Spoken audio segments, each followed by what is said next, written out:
Losemba ebeti bana mboka Congo topesi bino matondi poete bozali ebele pona kolanda émission na biso balobeli.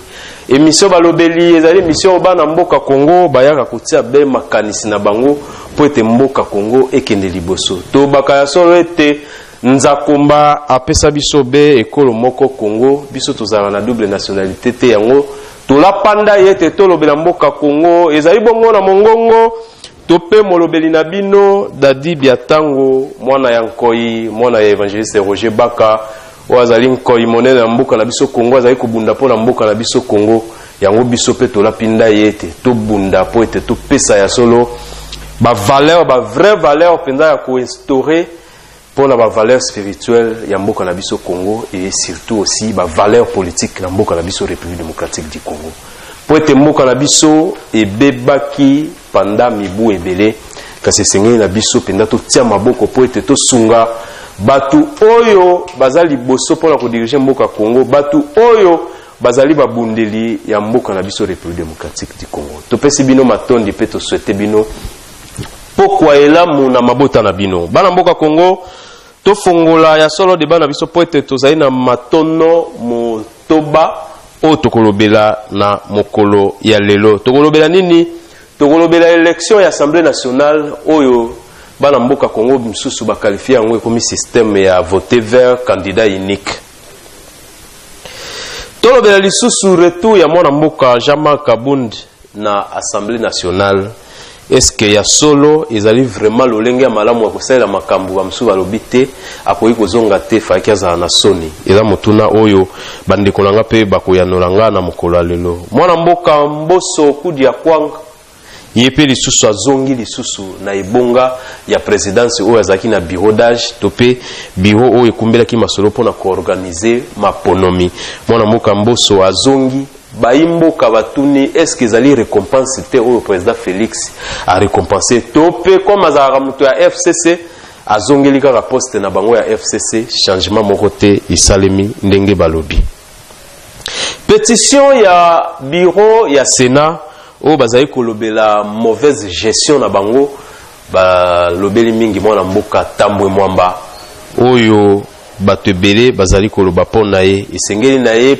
numéro 1 ya IGF aleka abengaki ye pona audit tokolobela ngo pe na émission na biso ya mokolo lelo Président Félix Tshisekedi azwaki mandat ya président ya Union africaine uta lobby mokolo ya samedi tokolobela ezali pona ba avantage ya Congo topé ezali ya solo kaka ndeka tolobaka kino afanda parce que yende muta a mérité que azala wana est-ce que ekomema nini na isika oyo bikuke ya mboka na biso République démocratique du Congo ekangamaki est-ce que kufungwa mapinda lolenge elongo bani pona to soki sa litono ya suka tolobeli biloko ezali obeko mata na bazando na biso ba mama bazalaki na sachet mais cette fois-ci bakomi komema ngai na maboko po ete vie du jour au jour ezokoma pasi batuni est-ce que état de droit topé le peuple d'abord ils ont bien slogan topé ezali ya solo réalité pona kolobela yango tozali elongo na balobeli minei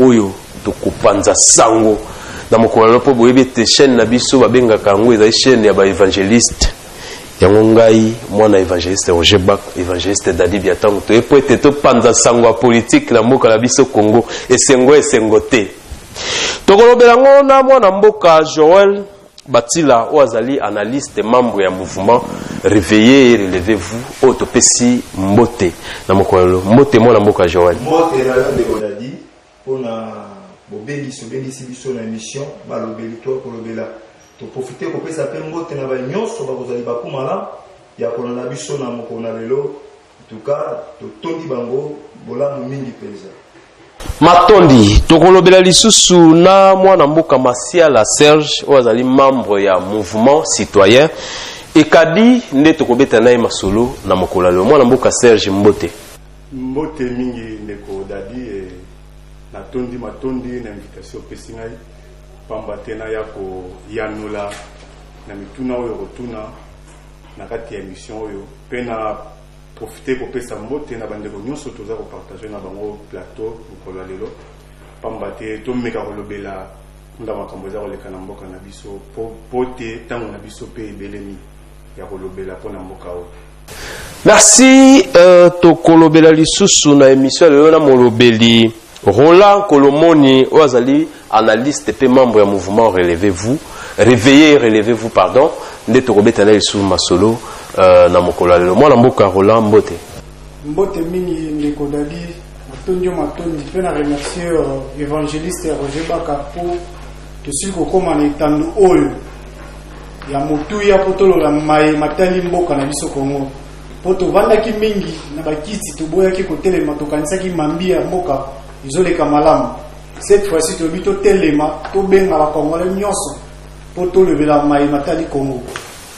Merci pour la kosukisa na balobeli na biso mokolo lelo tozana mwana mboka Bajinabi na kombo ya Arnold azali membre ya IDPS pe président parlement debout ya station ma campagne yepe ala panda yete sengeli alobela mboka Kongo mwana mboka Arnold mbote ndeko journaliste mbote na ba congolais surtout bisika bazwami mbote na base de la station ma campagne parlement debout IDPS Barti Sekedi mbote vraiment na évangéliste nini na biso rata mboko yo apesi biso espace yo donc na cadre pour soutenir jeunesse pour jeunesse pe il faut emonana jeunesse pe fait le mboka na biso donc na pesi pe mbote na ba ndiko oyo to partager na bango lelo makambo kaka ya mboka na biso Congo na émission balobeli.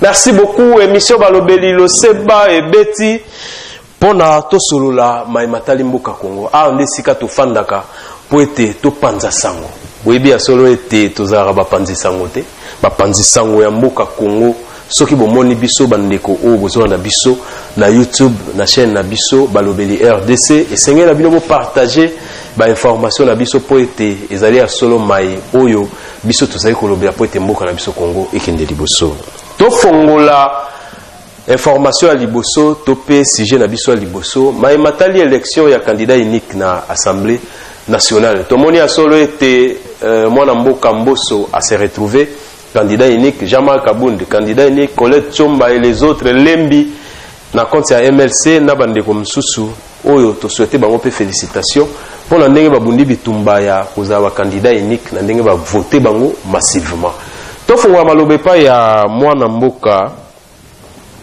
Joël ozwa maloba pour la ko expliquer biso système ya ko travailler topé ya campagne ndenge basali ya candidat unique eza nini kubanga ete FCC bakota na ndenge ya sous-sol po ete basala makambu oyo esengeli pona bango pour ke bazwa avantage ou comment et puis bandeko msu batuni balobi mwana mboka Mboso aza ya solo na parti nini po ete to limbulela bango pour ke ba comprendre matoni ndeko pona malobo pesingai na wetali mapona mito élection autotote komona na Assemblée nationale o bauti kopona bureau ya sika bureau définitive aponi bato sambo to 7 likambo etali élection pona koloba po eto bengisinga lokola analyste politique na kolobela lolenge makambo esengaki etambola na koloba na kozala na ngambo mosusu to ngambo mosusu te na kotia makambo be na nzela likambo kuso sengeli to simba malamu elobi ete mobeko epekisi te élection ya candidat unique to candidature unique mobeko epekisi yango te esika moko te mobeko to règlement d'ordre intérieur ya Assemblée nationale esili kopekisa epekisi yango te donc bakote wana likambo ya ite mais likambo oyo esalinga mpasi mwa moke na sepelaki ete élection baaccorder quand même batika espace na bandeko mosusu ndeko mosusu bakopostule kotia bango candidature bakopola nsima élection parce que bazalaki na bavoi te bato na union sacrée motango eleki ebele bazalaki mingi mpenza atako bapostilaka bazalaki na chance ya koleka te ezalaki malamu mpona ngai papa Mboso président Aïcha Makabundu batika bureau etika bato mosusu baconcurrent bapostule quelque soit bafaiblesse bapola na kati ya élection mais élection ndenge esali mabe te namoni mbeba te ona koya koloba na tala élection ya mowana. Merci beaucoup. Mwana mboka Serge Masiala tolobela bandeko ebele balobi est-ce que ezali ya solo te lolenge ya koboma démocratie na mboka na ndenge élection ya Assemblée nationale esalemi? Merci ndeko Ladi pona mutuna. Oyebi koboma démocratie to kola musa démocratie sengeli to mituna ebele. Mutuna liboso to mituna est-ce que démocratie ezalaki pour les lots à tout bas bon moyen.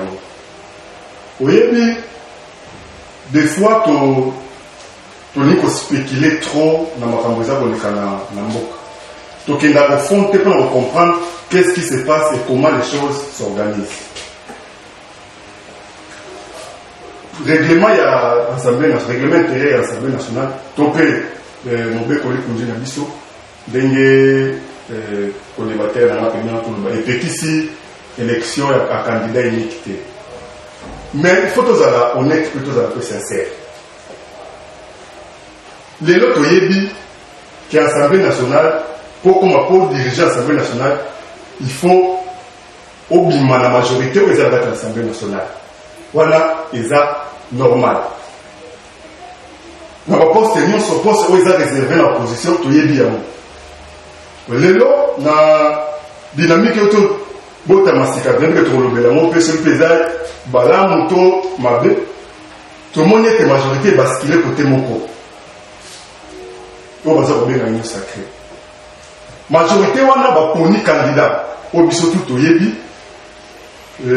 monsieur Mboso au père qui président ya bureau d'âge une sacré présenté parti naie ou regroupement naie va présenter ndenge elobami na ba règlement et intérêt à l'Assemblée nationale. Bah monsieur se peut présenter. Compte tenu, il y a règlement intérêt à l'Assemblée nationale. Ou peut-être va te belé totalité. Et le bien avant vous allez confirmer candidat, il faut particulièrement et présenter candidature na l'Assemblée nationale. Et au-delà, vous allez appeler la date parce que moi je me dis c'est impossible, il y a une opposition pour qu'il présente une candidature contre la présidente de l'Assemblée nationale. Banane va voter. Parce que là-bas, c'est la loi de la démocratie. Là-bas, c'est la majorité qui prime.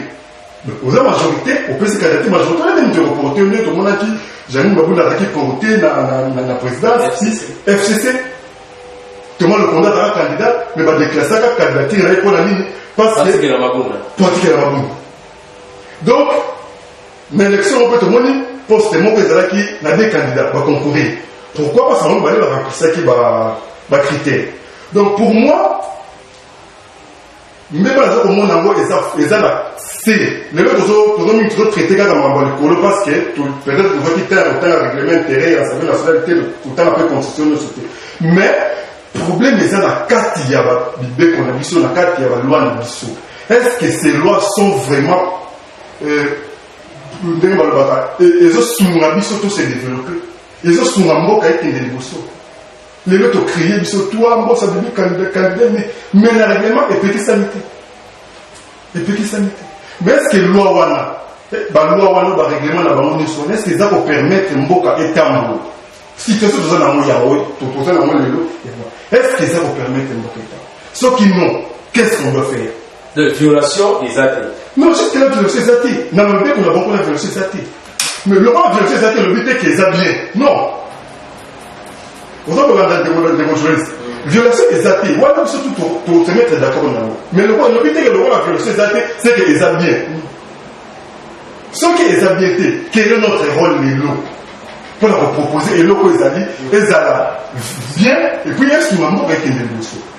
Merci beaucoup, Mwana Mboka Serge Masiala. Tozwa Mwana Mboka Roland Kolomoni. au Lobelabiso Moukié concernant l'élection et l'Assemblée nationale. Est-ce que réellement ils allaient comme ma démocratie pour être tobi makambo to ande ko lobéron la période de Joseph Kabila comme ils ont la période de président Félix Tshisekedi donc batuba ndi makaka parce que ils ont la période de président Tshisekedi. Merci Ndeko qui n'a intervenir pour Ndeko Masiala aussi Koloba.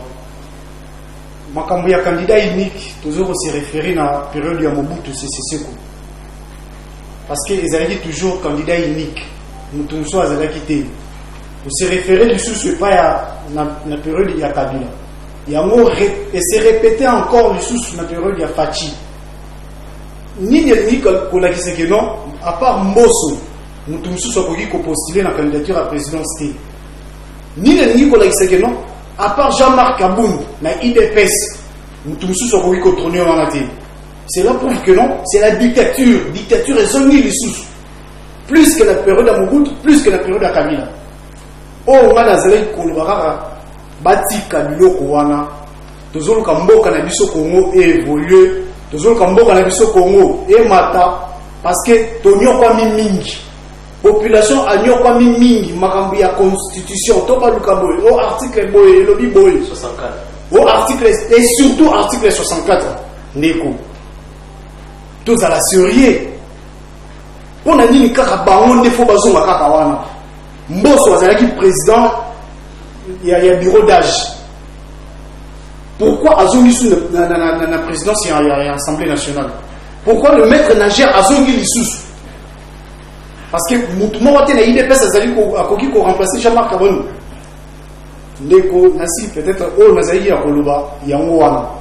Ya balobeli ya IDPS. Lobela biso pourquoi kozongi Mbosso? Bandeko belé batuni motuna balobi est-ce que ezali une façon de récompenser Mbosso kudia kwanga tope ndenge Jama Kabunda zongi zapo bo prouver Janine Mabunda ke ya solo bisonde bato tozali ko diriger mboka parce que na IDPS bozangi bakambi o bakoye ko remplacer mona Jama Kabunda nani mona mboka Jama Kabunda. Merci de journaliste et le besoin pour mboka na biso surtout biso jeunesse tulingi amususu kutanga te pe tulingi ko comprendre nini te mibe ko lobi pe tulingi ko comprendre te nini mibe ko lobi règlement intérieur de commencer à mususu loba to mibe ko na biso ya mboka ezali clair na point wana candidat unique mibe ko lobi nini ba pour participer dans élection définitive ya bureau il faut ou soit aux alakati ya liste ya parti politique to regroupement politique suko ndeko ko konya ngitango ayaki na critère ni il faut tenir tuna ndeko ko konya na zamu tsugi ya PPRD sur la possibilité azamu ta PPRD sur la FCC pour la nini ayaki na ticket azamu ta regroupement pourquoi pas ayaki na ticket il y a parti où il y a un mouvement politique, il y a deux partis politiques. Totika, distraction. Aux hommes dans l'époque, Mabouna la table n'a pas ça qui est local. Tout le monde qui, Bakata qui, n'a ni plus de biseau ou tout le comment les suppose. Oyo, Adala Suel na fouille d'ici, pour la biseau la bourse à la Congo. Thomas le Kondo. Bakata qui, pour la ligne, pour Ayaki, par nous, le mouvement politique, il y a des business qui étaient. Parmi et les était comme candidat. Mabouna Kataki n'a pas c'est là Mabouna est bien, qui est comme candidat unique, mais c'est Riboyo et comme ma pépose à la Félix. Il y a des poissons, il y a mis balai. Bisso, toye, pour foutre à la règlement de quantité. Ou mettre un agent à son Yoana pour prouver son molo ou pas. Non. Il n'y a pas de. Et là, on le sous il faut pas comprendre que la politique est à mon intérêt. La politique, câble, ça a raté. Donc, Oyo. Bureau à Maboune et Salaki pour le mettre Niger, surtout tout Nibarou. Mettre Niger à Noyer, pourquoi? Moutoumorote a voulu sa mission qui est mettre Niger à l'imaginement en état, tout mettre Niger à Salaki Bloma, c'est-à-dire qu'il doit règlement de terre, il n'y a pas de bâtiment. Par le bien, ça va secret ou ils ont tout à fait professionnel. Mais pas y Salai, règlement de terre, là-bas, est-ce que le question au bimisi va règlement, au bimisi va envoyer les gars à l'Assemblée, les bandas, il faut ballon l'eau, c'est l'homme au sol de fiancé. Règlement le bien voté, et dans la constitution, et dans le règlement de terrain à Parlement. Nulle part est commandé, surtout, député Moussa d'ailleurs, voilà. À ça, député national, élu du peuple. À Kenaki, on a été pour la tourisme de la famille, il y a la famille Batina qui est coulée. À Kenaki, on a pour répondre à besoin du peuple congolais. Quand on commis, à mon qui est marié, aux autres, ça va dans Parlement. N'a pas un peuple congolais, c'est la bisou. Et ça, moi, il y a monté pour qualité. Il y a un mot là, ça qui est mot. Ils ont la carte de ma bête. Ils ont été gros, ils ont fait ça, Yewana, à Zone Sekaboum, pour la rouvager, bisou de rouvager, ou tout le monde. Le président de la République, tant qu'on soit du pouvoir, à l'Ubaki, à refiner à l'épacété. À Tchaki Mundelu, bisonno surtout, Totambola, na Rubanga Bibeko. Soki, Moutoua, Otambola, en dehors à Bibeko, justice, vous frappez. À l'époque, là, on te payait dans le film qui est bien malhonnête, au placebo, traitant, c'est momo compliqué. N'est pas retraité. Mais les lots, le président de la République, Azawana, t'es qu'à la pour la mission à l'IDPS. Azar, le sous-président protocolaire, c'est ça? Non, mais papa, il y a moi, il y a moi, à l'Ubaki, on a dégoulonné le système. Mais à l'Ubaki, on a Libana. Ailleurs, on a Kinshasa, on a Libana, n'est pas Kinshasa, Kabila, on finit Matama. Mais les lots, on a besoin de Kinshasa. Tant qu'on a dit Libana, la coalition FCC na cash. Alors bien, moi, la Kinshasa, la Mboka, la Mboka, Kabila, la ministre de Sawa.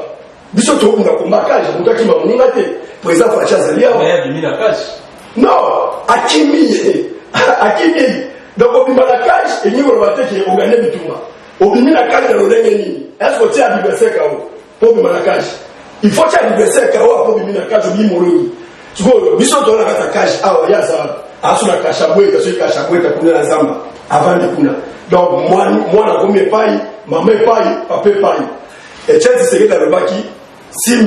Kabila sa tête, il sera bloqué quelque part. To komi na moment wana au Kabila et ça komi déjà bloqué. Pour aller bagi mutuni azo bundisa te. Mutoyo abali ko bundisa, eza muto aza munene trop. Aza mwana oyo botami na kati ya nzumu ya politique. Kabila za comme ça, ayeli ko sa légal, ayeli ko sa la kingakati yo amela la miliki, tandis que biso ba congolais toujours ko fa nzala. Donc Fachi Beto, aigle d'Afrique, pour me dire que je vais comme à double voix ça. Ils ont déjà lu le terre. Papa, j'allais le ou pas, mon continent comme ça. Mon continent, il faut que ça ait ma casse. Soit qui te comme ça, il faut que tu aies, mais il n'y a pas la hache caché, il n'y a pas de la tête. Tant que comme ici, tu peux essayer ma casse. Nous, on dit qu'il y a un courage. Abino, peuple dans la Simananaï. N'a pas de libala haut. Tant que coquille, on pas de libala. Nous, on n'a pas de libala haut. Donc, pour la rechuter, ça va faire que le Congolais pose à la calme. Fachi Beton a eu un système à Mobutu, dictature. Bah, oh, il va Fachi Beton la dictature, et ça va, oh, baza ou soit, bah, côté de crime économique, bah, côté de crime de guerre, bah, il y a bien qu'il y a eu Fachi Beton qui s'est noté pour pas la bouche dans le peuple d'abord. Donc, tout le peuple la centre. Donc, bah, oh, la dictature, voilà, et ça va, oh, bah, il y a bien qu'il y a lobby, tout le lieu, pour agir au Tchad. Merci beaucoup, moi Namboka Arnold, tous moi Namboka Serge Masiala. Nandenge, tous avez kolobé makambo o l'Assemblée nationale, la que population va zolba, bo changer batou. Depuis déjà président Félix Akoti, ba changer batou combien de fois? L'Assemblée nationale, bati à bureau, bon, bureau provisoire, ils ont normal, ils ont ndenge mobeko li kondi et lobby. Mais après, moi Namboka Janine Mabunda, bati Mupanzi, aza kutu pour le moment na Qatar. Si c'est à Dubaï. Ayaki déjà. Ah, okay. Ayaki déjà. Merci beaucoup pour l'information. Babi Ayakomba Kaja. Soin médicaux déjà Silaki. Il est pas sur la boca d'ailleurs. Merci beaucoup. Mais Roubert Oazon qui n'a noté. D'ailleurs, Bozonga, Fati Beto diplomatie dans l'Ikolo. Merci. Donc, à toi qui m'a boka papaya, Bozonga qui soit. Merci beaucoup. Tozwa motuna mokopo na kotuna mwana mboka Serge Masiala. Lolenge o bazali ko changer batu. Est-ce qu'il y a solo penza et que a lolenge oyo peuple congolais ko s'attendre na musala malamu tozonga sima mukie toyebi ete mwana mboka Vital Kamerhe atika ki ebonga ya Assemblée nationale balongola ki poete yiki ki ekotaki entre ye na président de la République toyo komona même Janine Mabunda baza ko changer batu mais en réalité même système ya travail ils ont se répéter. Qu'est-ce que la population a pu s'attendre par rapport au changement ya bureau oyo bazong c'est moi na mboka Jean Kabund depuis Mutamutu Mboso o ngala benga ka EPP. Merci les journalistes. bituna na yo eza vraiment profonde et merci na ndenge otuni ngai. En fait changement nga na koloba oui et non na komela kolimbola mais permettre nga nazongela na likambo ya assemblée nationale po ya premier vice-président Jean-Marc Kabou ndenge azongi ndenge alongwaki azongi bamosusu balobi mais yango nalobaki na ebandeli. En fait tokomi na niveau moko na mboka oyo bavaleur ezali te, donc bavaleur oyo ezali komettre biso tous d'accord ezali te. yango oza komona kote oyo moto akosala likambo bato mosusu akosala likambo moko boye eza likambo mabe mais bato mosusu bazwi yango bakenda ngo na dimension bando expliquer bino comme si likambo wana eza bien. Pourquoi? Parce qu'on a pris des valeurs communes. Nous devons réfléchir. Nous devons jamais destituer parce que à révéler qu'il trouve clairement, à révéler qu'il a de la place, que c'est extraordinaire et dépassera au-delà de 7 millions de dollars. Et bien, il y a l'Assemblée nationale et le cas tout à couiller. Tout le monde a bureau provisoire, il y a un mot qu'on a installé. Bureau d'âge. C'est extraordinaire, bah, c'est 12 millions. Vous savez, on a des journalistes. Bah, c'est 12 millions. Nous devons mettre une question. 7 millions de Jean-Marc à l'Obaka. Les gens qui a solo, tous les gens qui ont le quota. Ceux qui ont le quota, pourquoi pas? Bah, on dit d'une manière, il y a audité. Bureau est dirigé par Madame Abou. Parce que les gens ont dit que non, 7 millions de Bimaka, directement, beaucoup essayé. Que non, ils ont fait sous un rôle de bâti. Mais le nom, moi, c'est en 12 millions. Voilà, ils sont tout au comprendre. Donc, pour dire quoi? On va monter les caca dans la session. Est-ce que c'est normal? Tous ici, tu relèves, c'est normalité. Mais, les gens ont clairement boyé, basala biso ko tebakati bayeka la basengi biso pouvoir to pesi bango baké bazosala makambo boye tuza boye bango no biloko ba boye. Donc kozonga na l'Assemblée nationale pour moi na kolonga na ye ezalaki na eloko bazako lobate ko incompétence non, ce sont leurs intérêts qui étaient menacés. Donc c'est le leur zongi et c'est la réponse que bango ba pesi. Mais ce qu'on doit faire aujourd'hui, c'est comprendre comment fonctionne l'Assemblée nationale. Est-ce que réellement... Tous la capacité à regarder, tous la droit à regarder comment fonctionne l'Assemblée nationale. Tu ne peux permettre jamais de monter à demander aussi longtemps que le peuple est dans la souffrance et ma casse. On souffre de l'eau auquel n'a pas point tout la République. Parce que des fois, toujours quand c'est la République, les gens partout ailleurs. Population va souffrir. Mais bon, monter aux hôtels, monter aux bima, et vous sentez qu'il y a un problème. Et moi, je crois, au-delà de dénoncer, il faut te proposer. Il faut vraiment te proposer pour l'entendre ici. Dans mon tour, on a obtenu un changement. Oui, oui, biso tout personnellement, on a fustigé qui coalition FCC Cash. Je me suis dit, la FCC Cash, tellement FCC est majoritaire pour nous. Et là, au moins, le matin. Pourquoi? Parce que FCC, tu dis surtout les politiques, qui tu as au cours de l'élection en 2018, il est vraiment positif, il est négatif. Et pour moi, dans ce FCC, la majorité de la coalition, on a fait sa coalition à la chasteté. Les gens, ils sont tout souhaités qu'ils divorcent. Divorce, on est salé. Quelque part, je sais qu'on a été surpris dans le divorce, on est salé. Les gens, en tant que peuple, ils sont au-delà de tout ça. Que non, Fatih Béton, non. En tant que peuple, ils sont au-delà. Qu'est-ce qu'il faut faire pour la tozongue et la sous Makamoto, tout le monde dans la période de FCC. C'est là où on doit réfléchir, on doit donner des solutions. Qu'est-ce qu'il faut faire? Parce que, là, nous avons Sabino, il reste un nyonso. Vous comprenez? Il reste tout au lot. Coalition ya lelo na zone en coalition union sacrée ko commettre ce qui kaka va revenir na ba et ça les FCC rien ne va changer. Merci beaucoup, mon amboka Serge Masiala. Toujours mon amboka Rola, entente ya population, ezanini pour la rosée la penda quelque chose parce que Assemblée nationale tu es bien solo et tes alliés, motema ya mboka pour ete muta simbi penda, voire même ba ministre balungula bango l'Assemblée nationale. Mibeko eza proposé l'Assemblée nationale. Ba audit esengeli esalema. Mais ba biloko wana to mona rango lisusu te. Comment na oga qui sont pour, qui sont contre. Au mona mutamutu mususu alalaki, qui sont pour atomoli loboko animbi mukie, qui sont contre atomoli lisusu. Mais tato alati veste rouge oyo atomboli maboko na qui sont pour na qui sont contre. Ça veut dire système ya ko travailler dans le lenge longo bani ezali société. Est-ce que population a koyi kozela solo quelque chose na bureau oyo ya mutamutu moso? Merci de journaliste. Nanga kina chité na point de konanga zana loboko na mobala lobi. Serge. Nanga ina loba boy. Ba o bazola na biso sikoyo.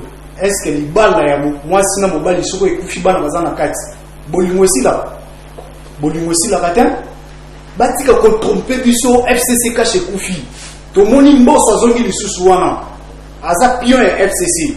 Qu'est-ce qui prouve que non cache na FCC libale ekufi te bana bazana kati waneza e yana ngai na pesa ndiko Serge. Bon maye matali population o tozozela na bureau ya mboso ya président l'Assemblée nationale na vice-président Jean-Marc Kaboun ba meka un peu ko élaborer ba loi pour l'intérêt à la population pour la malimatali au union ce qui s'est passé comment ça va Kinshasa comment ça République Mobimba tozomona Lubumbashi tozomona Mbandaka tozomona la province nyonso so depuis to ba lolanda moko la province au coup de problème ba misusu bazangi lotili ba misusu mayezo bimate ba misusu o la TV o la TV o tala bato bazo ba régie des eaux boyo snell boy batika ba aventure ngai nazoloba président Mbosso na Jean-Marc Kabundi. J'espère que non bazola na ngai pe bazolo kangai ba meka un peu ko élaborer ba loi oyo etali intérêt ya population ya Congo mobimba ba tia peuple liboso e bon kamuna bango nyonso ba garantir population sécurité, ba garantir population santé, ba garantir population école, ba garantir population na makambu nyonso. Pour dans ce moment là on va la baxer sur le colo wana te. Tozota la bureau na bango ba tie wana. Total la résultat oyo ko pesa. Si c'est bon, to kobete la bango maboko. Ceux qui va taper à côté kaka biso to koleka susu awa kaka pona ko dénoncer bango pona ko lobaki non. Makambu o Janine Mabunda bandaki ko sala yango Mbosso na Jean-Marc Kaboun bazongeli. Nasir peut-être boulandinga malamu o nasaki ya kobakisa yango wana. Merci beaucoup tozwa mwana mboka Joël Botila oyo azape analyste olobela biso mukie concernant attente ya population koyi kozela nini na lolenge bureau ya sika Assemblée nationale ekoti. Est-ce que bakoya na système oyo mabunda zalaki nango te pour que to comprendre ya solo ete mboka la biso Congo elingi ya solo ko décoller pour que ezala te ndenge ezalaki liboso urgence révolution de la modernité 5 chantiers mais totikali komona penda to simba et pas la population te congolais aloba ete congolais aliaka makadam te congolais aliaka nzela te mona mboka Joël maloba mboka tondo papa journaliste papa Dadi pona mutuna wana na otali batante ya population to ma population bazali kozela ngana kozala prophète de malheur te parce que tozala mikolo mibale te tozo bena Congo ngai taki analyste je critique pe na suka na ba critique te na proposaka donc pona ngai po mboka tambola malamu bato kozwa ebonga na Assemblée nationale c'est ba bezala ba défi to sera bango ba tombola ba relever c'est ba sala ba réforme ezala ba loi misusu ezosenga babandela yango babongola yango bareforme yango ekoma na avantage ya population na oyo etali mobeko likonzi sengi balandela mibeko mingi eza na kati wana eloko mosusu akosala ezali contrôle parlementaire mosala ya député soki olongoli kovote balaza mpe kocontrôle sengi bacontrôle oyo etali bacontrôle gouvernement ndenge gouvernement ezosala mosala baentreprise ya l'état et comment va poche ya bato c'est pas contrôler en haut ndenge musala yo salema na bon monde de population ko trouver compte na ye donc population adozi la paysanne li par puis ali pe ko kita biloko comment montant mala mais nous sommes dans possible cas à celui député à celui musala le mobile à contrôler le gouvernement ba la mairie ba voter ba loi ya malamu na bon monde population à retrouver compte donc population c'est la mini paysan il faut ba député na biso ba ça musala le mobile na yiko so vraiment monter pas de la biso de l'élection dictature les ali toté mboka na biso na robena mo dictature té ils a dit faible commencement mboka uti mosika ba konza mikolo ba zwe bonga sika 2 ans to pesa ba mo koma makato tikela montant mais na espérer na leadership pasika makamo ko tambola mo malamu to ça va faire des malades na bandeli tout le monde a malamu pour te mboko eza ya biso be na mboka moko to sambela to ebe ba Kristo nzambe pati ya loboko makamo ko tambola malamu pour ça na makoloba ya mwana. Merci beaucoup tout ce qui s'arrêtons et pas mon avocat Arnaud on a koloba mon avocat Arnaud là bloc et belé to reprocher qui Joseph Kabila pendant des années beaucoup plus sur social et mboka Congo du jour au jour et continuera toujours dans le dire. Pour ça Félix c'est que il pouvoir dollar est à 16 000 les dollars ils en à 20 000 bana mboka Congo walobi Kabila kuta tikaki yango malamu alors que la majorité des gens babandai ko critiquer Joseph Kabila par rapport à la gestion na na lolenge na ya kosala awa bino boza kokumisa Fachi Beton pensez-vous que na 2023 bokozwa liloba oyo bokozonga la population pour to koma pe na makambo oyo etali ba détournement oyo esami na niveau ya enseignement o lelo yo gratuité enseignement il paraît za ya kokufa bokozana liloba ya koloba la population pour gratuité enseignement de ngai ezala ebundeli na bino na 2023. Merci de pour la mutunda la yo abana répondre la mutunda la répondre tout là soko moni mutu azoka ma toujours que libala bana ya papa na mama so ibala bana kati ko kufate c'est mutu wana azali azoluka ezali discours moya oluka blani popularité na rata cité pour y avoir la vérité. Ok, na partout na mikili, na ba Congolais oyo, bazala poto, bazala Amérique, bazala Béni, ba yebike na moya melo, mariage ya FCC, na cash ici Facha Silisango, Tongo, elo ba liboso. Ya mi balé na mutuna na osu mutuna ngai ya nani elo na biso makasi na gratuité, est-ce que gratuité on aussi ma oui. Fachi Beton nenga zawana soka bandili kamunaye atika ngona zelati donc azamu toyo aninga ba chanter inachevé te aninga bandi chanter naye atiki sorti na soka pona zo biso le susu kala mini tata bazo pouvoir sikaba programme massage bachemba ibandi ba ngo baso de moto so de moto ba tu ba lobaki otu ba uyoloba mais le quoi la président moko ayebi eloko ni na sala pe eloko ni azoluka akendaki na bango de moto tina suka so de moto le sili et comme il peut se na sala bilama et comme il a aucun kotaki na kati kuna la ferme et comme dans 7 minutes voilà des bonhommes 7 minutes pour l'équipe déjà aéroport en Djibouti mais place voilà des bonhommes c'est là qui 2h d'État au niveau de la montagne 2h 3h pour comment Pascal la pamba mais les lots na Fachi Beton tout le monde va sur des moteurs de sili peuple congolais a commis libre à l'eau place boye na air boye on place boye sans embouteillage et l'eau va aller pour la embouteillage gratuité ndeko elo ça la biso sous passe gratuité ezalika pour la famille à chef de l'état ezapeka pour la famille à combattant l'IDPS gratuité eza pour la congolais nyoso mais kota la lolenge où il va konga pour monsieur autant Congo te yenga za ministre ya secteur wala kota la ndeko où il va konga na ndenga memeli ma gratuité eza ya voté Willy Bakonga a sali fictif il y a 2000 écoles à part 2000 écoles fictif il y a 2000 enseignants côté les lots de la zone ba to c'est fini ba sina watani ça c'est fini ba futa makana mo gratuité donc Fachi Beton a kotika mutu ata mon côté oya yebi ke achaki maboko na ye na kesa l'état pour la reluka kosepelisa famille na ye na bandeko na ye ayebake akokutana na mibeko akokutana na Fachi Beto te na mibeko na nzela na ye pour gratuité tokoki jamais kolobaki gratuité esimbi te pour lelo congé ezali bana baya na vacances babaya na bandako mais baenseignant wana oyo baza baenseignant ya l'état bazofutama mais silence akanyo mutu moko te azolobela yango mais tandis que na moment oyo baenseignant ya école privée bazosouffrir bazofutama te po baenseignant ya école privée bafutama ndenge baelève bazofuta bafrai na bango na kati ekolo mais baenseignant ya gratuité lelo bazwa salaire na bango mpe Fachi Beto akutaki bango na salaire moko médiocre lelo tokomisi bango na salaire moko eza quand même raisonnable yake po tokutaki bango na salaire ya 80 000 francs lelo enseignant moko osimba bia $50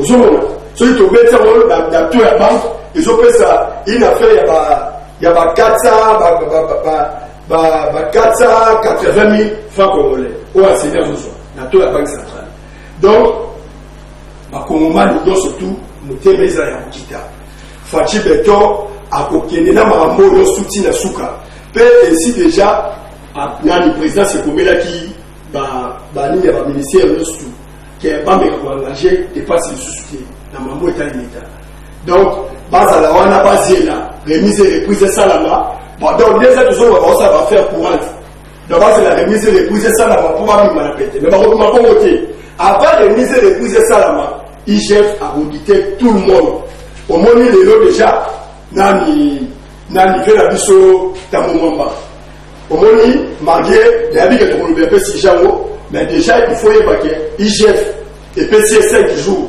epesi 5 jours oyo il faut akende kuna aloba lolenge nini atilizaki mbongo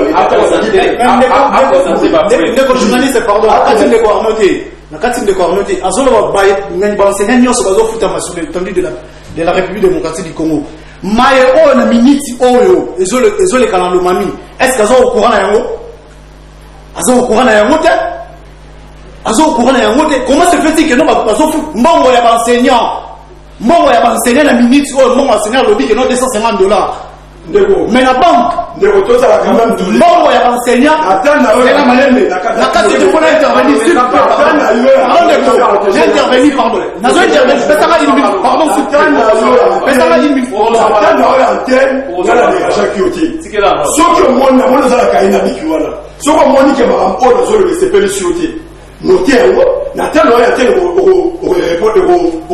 continue comme ça ochite baenseignant nazokonfirme mosusu awa bien baenseignant nyonso tu oyo bazali na ekole ya leta bazozwa salaire na bango mpo nazali place nazofutela naza na moko ya baenseignant donc pendant moment ya vacance oyo azwaka mbongo na ye chaque lettre message ekota ye azwaka mbongo na bango mpona asala publicité te mpona kobela kosala publicité donc mpona koshite na bayi koloba makambo ya IGF nde babengisi papa na biso tamomamba akende aloba lolenge nini agiraki mbongo ya leta mpo mbongo wana ya Sénat eza mbongo ya tamomamba te eza mbongo ya bakongolais nyonso tu donc mbongo wana eza contribution na yo ya ngai ya biso zeli tozali awa mpo tofutaka courant tofutaka mali déjà na kodanga mo conseil d'état balobi déjà donc détournement ya $3 millions américains atanda IGF ezozela ye donc tamomamba nazoregrete donc kolongwa na ye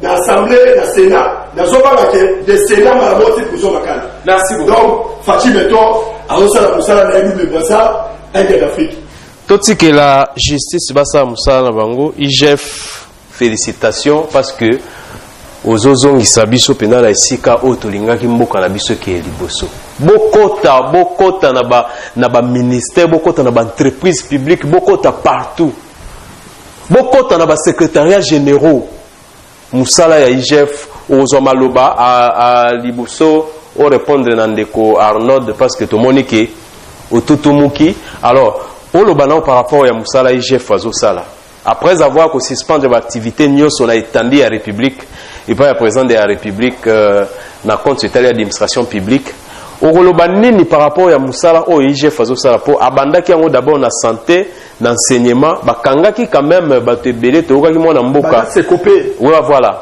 Adolphe Dominguez je confirme que bakangaki comme médecin général na niveau ya ministère ya santé elongola molonga ni na ye est-ce que ezali ya solo pena musala malamu oyo IGF azosala po ete aredresse apesa bango mpe bobangi? Bon, na kopesa kaka longole na IGF na musala mai bazali kosala eza bien ndeko nalingaki naloba IGF. Oui, IGF esuki na baministère. Est-ce que IGF atie matambe na ye na présidence de la République mpona koyeba mbongo boni oyo présidence de la République asalela na secrétariat général na cabinet ne mobimba? Est-ce que IGF atie matambe na ye kuna? Ndeko nga na toyebi te, ça reste à vérifier.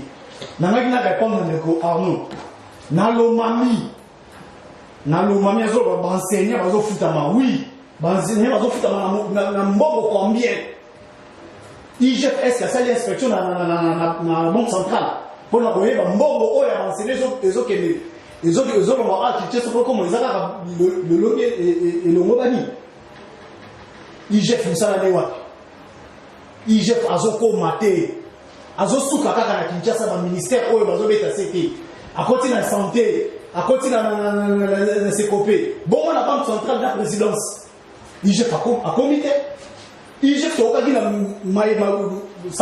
Nicolas Mileki atindelaki gouverneur ya banque centrale pour voir ça l'inspection. Est-ce que bakotaki te siko oyo longo na oma na kopesa ya IGF pour na santé na moni moya kopesa bango melesi ezali te yango nazoloba ete ndeko Arnaud zoloba ke na baenseignant bazokofutama yango soki azala bandeko na lomami abenga bango atuna bango soki réellement baenseignant bazofutama kuna. Merci beaucoup. Merci tous au monde mboka Serge Masiala okoloba nini par rapport à musala ya IGF malgré zana débit? Est-ce que ezali kotamba lolenge longo bani? Est-ce que okoki kotinda epa kendo si na ba ministère na ba entreprise publique mususu voire même na ba ministère où ils représenté na ba province pour la koyeba ya solo lolenge ezali kotambola et abosa na ba secrétariat généraux? Ouais, merci les journalistes. Le bas c'est les débits qui justifient tout. Mais moi que les débits là-bas ils ont bien. Mais tu connais le mot kao. Tu as dit que débit dans le mot kao ils ont la vie. Mais après un temps il y a publicité au monde arabe ou bien remboursé. Tout le monde a même là-bas dossier tout ils ont font un dossier des fois il y a justice. Moi là dossier pour moi mi makele na suka et là moi ça limité. IGF faisait et bandé na temps il y a président Félix. IGF faisait là déjà. Mais le temps le président Félix, tout le monde que peut-être la volonté mususu ya kosala. Nga na so tomber la bango. Volonté wana et continuer. Puis ndenge de bonana to loba fembe na ezala na ndenge moko ya publicité ya makasité. Mais ezala ba la musala pona kosunga mboka parce que yebi nyonso bango kosala eza pona lokumu ya mututé. Eza pona mboka. Soki mboka ya ebongi ezali yo nanga ndeto. Peut-être aussi ça na côté gratuité enseignement. Comme l'inquiétude nanga, yango mona kena mona mitina union sacrée pour la relever. Est-ce qu'il y aura une différence? Des journalistes, vice-ministre ya enseignement des années. Vice-ministre au Liban, il y a ministre au Liban de Kenya. Mais c'est bidim, vous avez des presses. Bon, qu'est-ce qui Nina pour la Nina Zeli, il j'ai passé la musala pour y aller dénoncer. Parce que normalement il a outil na parti mon côté pour le peuple d'abord. Il était là, je ne pense pas que Nyon s'est bandé les créations de l'école fictive, Nyon là, lui n'était pas au courant. Je ne pense pas. Mais il était où pendant tous ces temps? Il attendait. Matondi, merci beaucoup. Tozwa mwana mboka Joël. Oyo kopi ça fait ma candidature par rapport à rôle ya IGF. Tozwa muku c'est parce que to komi presque na suka. Toni ndeko na kozanga milité. Natali na oetali IGF. En tout cas, il y a beaucoup plus pour proposer, pour encourager aux États de la malade. Nous avons un mot IGF est un organe technique attaché à la présidence. Tout le cas, ils sont toujours mais ce qui se passe, on doit être vraiment conscient et reconnaître que IGF et tout ça. Bien sûr, le faiblesse ne manque jamais. Ils ont un point faible de l'angle, mais IGF et tout ça, même ça, conseil, ils ont que non. De quoi va un organe technique? Ça va enquêter, va travailler silencieusement et pour sounambo que les beaux vraiment Moussa les Kobonga. Dans l'Italie, gratuité enseignement, que non, la gratuité est constitutionnelle. Tout Congolais moi na mboka nyonso alingi moko esengeli asoutenir gratuité de l'enseignement.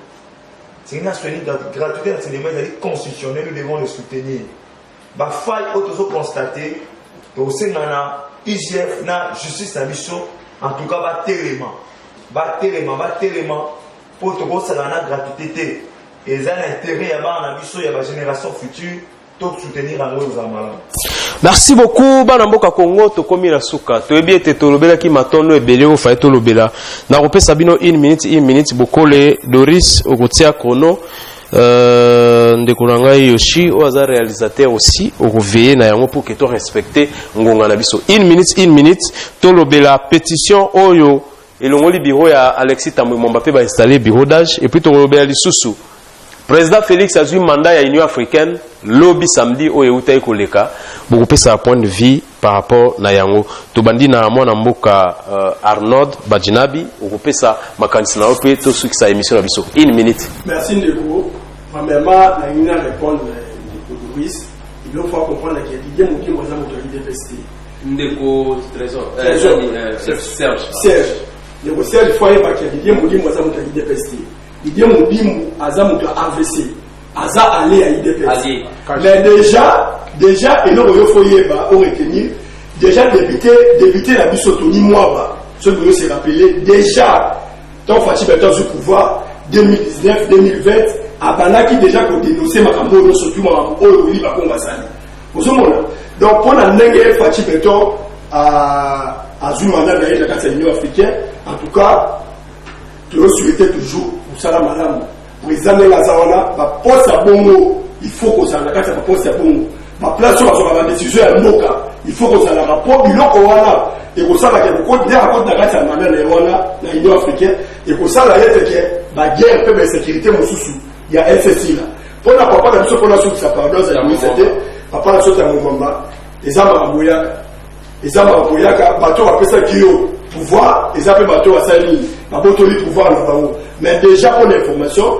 t'as mon maman déjà n'est solo baboui à qui déjà petit la lettre d'émission déjà il y a un vice-président et ça démissionné qui sert adjoint et ça démissionné donc les autres qui s'acquièrent pouvoir il y a donc ce qui changement de la Moka bah ça va il y a la vague mususu peuple congolais souci n'est pas changement donc vous savez aussi que Kito pour Fachi Beto peuple congolais donc des mots d'abord on va qui ça dans 2021 et ça allait à action sur.